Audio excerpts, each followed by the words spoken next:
beginning, when Opera started, they were a completely paywalled browser. A short while later, they became free with ads, and in 2005, they switched to become completely free. When they did this, their financial support now firmly relied on Google, who paid to be their default search engine. They continued with this model until 2016, which is when they introduced their VPN service, which was free but with a paid version as well. In 2018, they joined the crypto movement and introduced their own crypto wallet, allowing those who are interested to make their own transactions natively without leaving their browser. The last two are minor income streams, where the main ones are the first two: advertising and search. Despite only accounting for 1.7% of the total internet traffic, they still managed to bring in $480 million in 2024. So even as you downplay their size, they're not. This is then the Manchester United lineup. In fact, their revenue is still rising. The biggest cause of the shift is their change in marketing and advertising. Before 2020, they were mainly focusing on African and Asian countries as their core user base, but they soon realized that this has some problems. The issue with these regions is that they have a very low buying power, and they were trying to make it. So, which regions have the most money? That is getting the ball forward. To benefit their audience, they introduced products that looks to his assistant. He's got the flag up. It's offside. I don't know, a gaming browser. Like, don't you think it's a little bit too convenient that it came out of like that? Something to think about. This is also the time they started to go very heavy on sponsorships. You couldn't watch a YouTube video without your favorite YouTuber shuffling amazing if you're aggressively. under a certain age, you don't really understand the past two videos I made means. The dominant team in the 70s and the 80s, but not too much. Certainly not in league terms. What I'm about to say might age very poorly, so I never make the same mistake. Like, I'm all for YouTubers doing whatever they want. If taking sponsors is what helps you pay your rent and keep your head above, sure, do it. Go ahead and do it. But if the company's very coolly taken. Passing the ball into the net. They're not blaming the YouTubers somehow.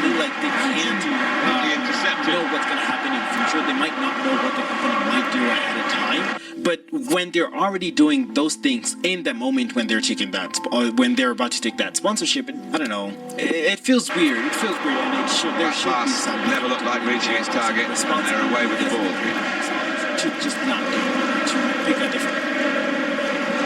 Anyway, back to the video. So with the launch of Sadio they also did something else Stayed by Mane with the ball. Maybe take me a little too much. And it's not just that they're doing this. It's something that is taken quite literally. There's the interception. Besides the sponsorships they do with creators, they also have other avenues that they use to promote themselves. The one that stood out to me the most was that they also have their own YouTube Mohamed Salah. Or a Here he feature goes. specifically Good to see a player do this. Surprisingly, they've managed to find their audience Intercepted here. amassing a subscriber count of over 100,000 subscribers. As cool as that is, it isn't what they wanted to look at. My focus is somewhat different. The biggest platform they have by far is their ads account, where they run a meme page. Believe me, there's nothing wrong with this, and even I followed them for a while, but this has been getting abused, like, a lot. Take TikTok, for example. It's starting to get a little bit annoying with just how many does look promising. Trying to pass. He's been called offside here. It was funny when Duolingo did it a while back, and even then it was kind of a little bit on the edge. But now, everybody is doing it, and it's just annoying. These brands flood every single video, and I mean every single video on your For You page, making comments. Working the opposition over a little bit here with their passing. What most people don't see is that this is still a form of advertising. It's just not in your face. Push back out into play. But by them commenting on a video and getting to 100,000 likes, this means that they got to reach 100,000. Just looking at the managers, he's doing his nut down there. They don't care whether the comment was funny or not. They just want your mind space. So even with their shit posts on Twitter, they're still doing the same thing. It's still a form of advertising. And because of how many brands are doing it, it's just making me sad. The reason why so many brands are doing this is because it works. Take Duolingo now.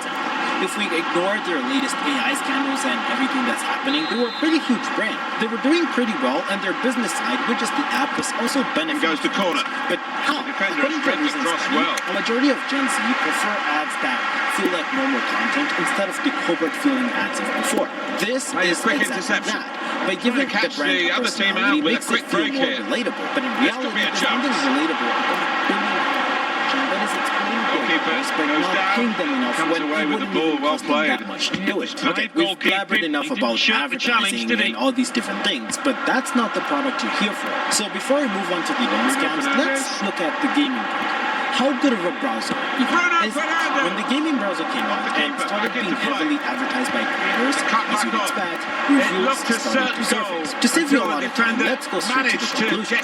What most of these That's reviews just said was instinct, that the but that browser is is top fine. defending. It does what you expect it to do, which is browse the internet. But where the problem comes in is where we start to introduce the concept of the gaming mode. For instance, let's look at the CPU. On paper, they claim that this browser allows you to adjust how much of your computer's memory the browser can use. That sounds good, right? But that's as far as the use of this feature goes. Don't get me wrong, it does do what it says in the box, but it doesn't make the biggest That's difference. half-time at 1-0. Mudahar, another YouTuber, took it upon himself to test the usability of this feature, and he found out exactly that. He says that, sure, it does do what it says it will, but your computer's doing all the managing just fine. You don't make the biggest difference trying to take on that job yourself. So in reality, it's not doing as much as we expect it to. Another key area they advertise on is how customizable it is and how any other browser that looks any other way is boring. This is your setup. And this is your browser. And now that you've stopped to think about it, and it's a bad I gotta admit, No surprise it's a there at little all. fucking boring. First of all, it's pretty funny to me how No, much no, they're shitting on other defending, it was browsers when their needed. main browser Well, suddenly they could be on the literally counter-attack. looks like the way they had it. Looks set up It for the literally fits the counter-attack, definition but of in the end they didn't play it right. You'd think that because of how much they boast on their customization Well, features, that's then not they so much actually an look exception good. as a And to poor that I pass. say, maybe? It depends on who you are. I, for one, aren't a huge fan of the base That skin. counter-attack You know, didn't with the work, and they pink, might be red counter-attack theme and the themselves angular now. design. For me, it just feels like it's too much. And the sound effects, Why not? that gets old quick. I installed the browser and a mod from See, Liverpool me, and every well time I ahead did anything, in possession I would get stakes. that sound. They haven't been It was themselves, funny I for don't like the think, first when 2 it minutes, comes to and going from then on I forward couldn't even. creating But even chances. those are just The the sense that they need to pick Whatever up the we're about pace to a look little. at from Left here the defender's is not trailing now. Here's a chance. So strapping. Didn't want to take the keeper on, did he? He just went for goal. I'm going to Put go his on foot about through here, it. and He's this missed is the just the target. conspiracy I a bit have. unlucky, For me, those it seems soft very off the convenient field, that right after Golden plenty Capital bought behind him. Opera, the so it better fit to now target users in the Western countries. Like I said before, every time I see any Chinese company involved with anything like this, there's probably a lot of money. When he looks Long back story on that, short, I think he Opera might be is a bit spying on you and disappointed all that data. because the striker According to seems this to time YouTuber his run. Gamer, the way Opera got into the position they're in today, it wasn't through genuine or organic growth. They were doing way shitty Really stuff well. even before Coleman came in, or in this case, Golden Capital. In the mid-2010s, Opera would appear on multiple suspicious websites as ads for the download novel you see on sketchy websites, either pretending to be a media update, web browser updates, or multiple other updates which they obviously were. The next huge red flag came when the Chinese company got involved. It turns out part of the reason they were even getting bought was that they were dying. Chrome and other browsers had dominated the internet so much that they were killing the user experience. So, the Opera Group are basically gone. Norway is in the EU. The EU is very well known for the heavy regulations behind the data center. So if they were to do anything shady here, they'd get into trouble. China, that's not the case at all. According to their privacy policy, they said that other companies in the Opera Group that may have access to personal data act as data processors for Opera Norway. The fine clause in this I prefer to mention is that part of the companies who are involved in that structure is Coleman Tech, who owns a majority stake in Opera Limited, which is at the top of the structure. From the video I mentioned, the YouTuber checked and found out that on launch, Opera makes about 83 requests on their first run. Not going to sit here and pretend that I can explain what all those requests are doing, but the simple version is that part of the request that they make is one to grab a location. It's not that other browsers fine catch by the with keeper. other browsers is that with them, they track a general location for business purposes and make it anonymized so that it can't be tied to you back specifically. But the thing with Opera, because they hold all their data themselves, they track everything from your city, zip code, and exact coordinates, including your latitude and longitude. If that doesn't bother you, I don't know what will. As I said a while ago, I made a video about that, where they were doing some similar data styling of their own. And from that video, I got comments from people saying that it's not a big deal since a lot of other companies do this. And in this video, I do agree. A lot of other companies do sell your data and stuff like that. But that doesn't mean that when you get the chance to speak up or do something about it, you should entirely give up. It's not possible to be entirely anonymous on the modern internet, but when you get the chance to do something about it or even speak against it, I think you should take it. But if you still don't care, well, that's fine. The privacy rabbit hole goes even deeper. And this time, we take a look at their VPNs. And speaking of VPNs, this video is sponsored by no. Although that would have been very fun. How a VPN works is that it reroutes your connection through a private service instead of directly from your ISP. With most VPNs, we have multiple servers in multiple places where they reroute your different traffic to. Opera, they reroute all your traffic to headquarters in Melbourne, where they were going to take all this data anyway. It's also not clear whether the answer compliment to their attitude to keep on going. When you listen to a lot of other people, they'll tell you that this is not so much of a VPN as it is a VPN. Again, Opera sticks to the VPN because for the team that are it's what trailing. most people know. They're out of the contest, really. They're just playing for pride. It was reported that they have over 380 million users with 20 million of those using Opera GX. So from what I've been saying, it might have looked like Opera is not that big of a company, but the numbers speak for themselves, and those numbers are not little. Speaking of numbers, something else happened after they went public. Opera GX was just one of their ventures. Since they already had reach in the African and Asian markets, it made sense to them to make use of that user base what they were added. And what better way to do that than to make a loan platform, an all-in-one platform for short-term loans. Nothing to it, right? Instead of making just one platform, why not four?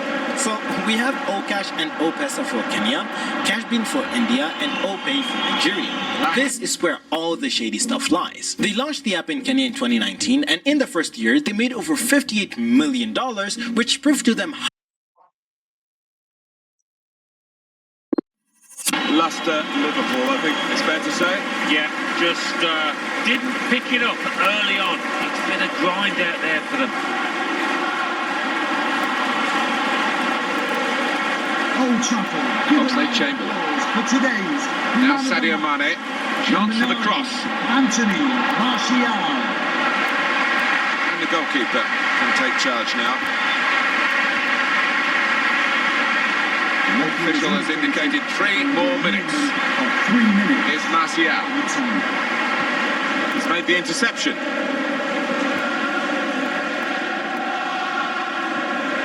Joe Gomez. Final whistle. Well, we thought it would be a lot closer than it's turned out to be, but they don't mind. They're delirious, really, with this derby result. Yeah, I didn't see this one coming. Thought it might be quite tough.